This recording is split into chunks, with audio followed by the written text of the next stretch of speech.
देखिए, निश्चित तौर से पूरा विश्व समुदाय आज के तारीख में अपने अगर जो प्राकृतिक धरोहर हैं अगर उसका संवर्धन नहीं करेंगे तो आने वाले दिनों में मानव समुदाय को तो नुकसान होगा ही होगा।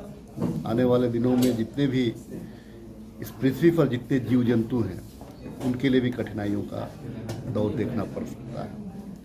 देखिए, आज के तारीख में आप देख रहे होंगे कि जितने भी जो शहरीकरण का जो दौर चल रहा है, लोगों का जिस प्रकार से दूसरे शहरों में एक समूह के रूप में बसने बसाने का जो दौर चल रहा है, आप देखेंगे कि वहाँ जीवन यापन करना बड़ा कठिन हो गया है। आप दिल्ली में देखेंगे कि वहाँ पोल्यूशन के बारे में रोज़ हमारी बात होती है, रोज़ आपके न्यूज़ चैनल के माध्यम से वहाँ कई एक दिन तक जितने भी जो है कि गाड़ियाँ हैं उनको बंद कराई जाती है। आप बेंगलोर जैसे शहर में जिसको कहा जाता है कि आईटी हब है, आप वैसे जगहों पर देखिएगा कि पानी का कमी की वजह से 2-2 महीना लोग अपने फ्लैटों से बाहर निकल जा रहे हैं छुट्टियां बिताने के लिए। तो इन परिस्थितियों का सामना भारत ना करे, अन्य वैकल्पिक व्यवस्था की ओर भी सरकार को बढ़नी चाहिए। और जितने भी हमारे खास करके जो आज जिन साथियों के साथ ऑयल कंपनियों के साथ में जो बैठकें हुई हैं, इसमें जागरूकता यही है कि धरती हमारा हरा भरा रहे, धरती के लोग खुशहाल रहे, उनका जो औसत आयु लंबी रहे ताकि लंबे दिनों तक, लंबे अरसों तक धरती पे वो वास कर सके।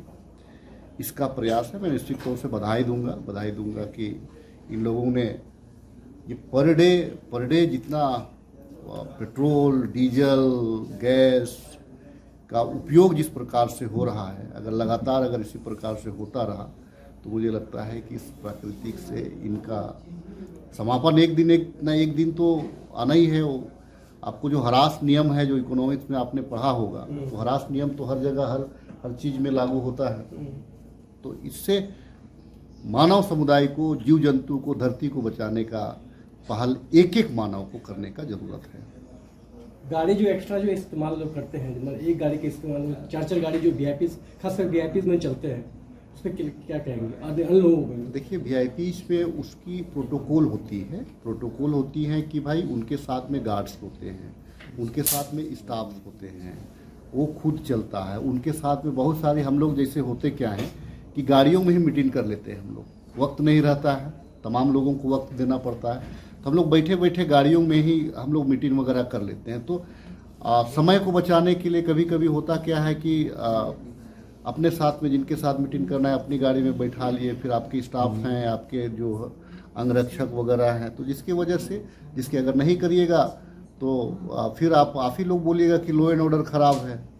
तब तो फिर जो लॉ एंड ऑर्डर मेंटेन कराता है उसके लिए भी उसकी सहूलियत को भी। और हमारा जो टाइमिंग होता है ना, बहुत आपके लिए भी 24 घंटा है, मेरे लिए भी 24 घंटा है।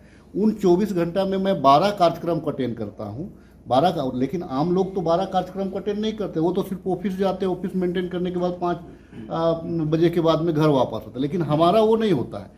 24 घंटा में अगर 12 कार्यक्रम, अगर हमको 150 किलोमीटर अगर राउंड करना है तो उसके लिए मुझे थोड़ी तो सुविधा चाहिए। सोलर पावर बढ़ाने के लिए क्या करेंगे? सोलर पावर निश्चित तौर से बढ़ना चाहिए। एक अभी हमारा जो है गेतलसूत डैम में भी एक सोलर प्रोजेक्ट का निर्माण कराया जा रहा है और आने वाले दिनों में इसकी आवश्यकता है।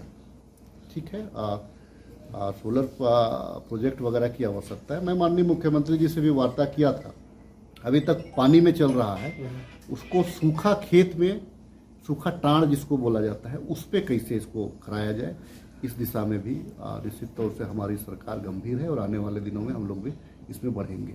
जो प्रतिज्ञा भी लिया आपने, क्या पूरी जनता को इसको हर दिन अपनाने की ज़रूरत है कि नहीं? देखिए, बच्चों का कोर्स होना चाहिए, क्योंकि वही बच्चे फिर आने वाले दिन में गार्जियन हो जाते हैं। वैवाहिक जीवन जब वो में जाते हैं, शादी ब्याह कर लेते हैं, तो उनको गृहस्थी संभालना होता है। तो जाहिर सी बात है कि वो किचन का रूल को अगर अभी से बच्चों को समझाया जाए तो थोड़ा सा मुझे लगता है कि वो जो संसाधन है हमारा, उसको बचाने में वो उनकी मानसिकता उसी टाइप से रहेगी। मैं भी चाहता हूं कि इसको स्कूल का कोर्स में शामिल कराया जाए।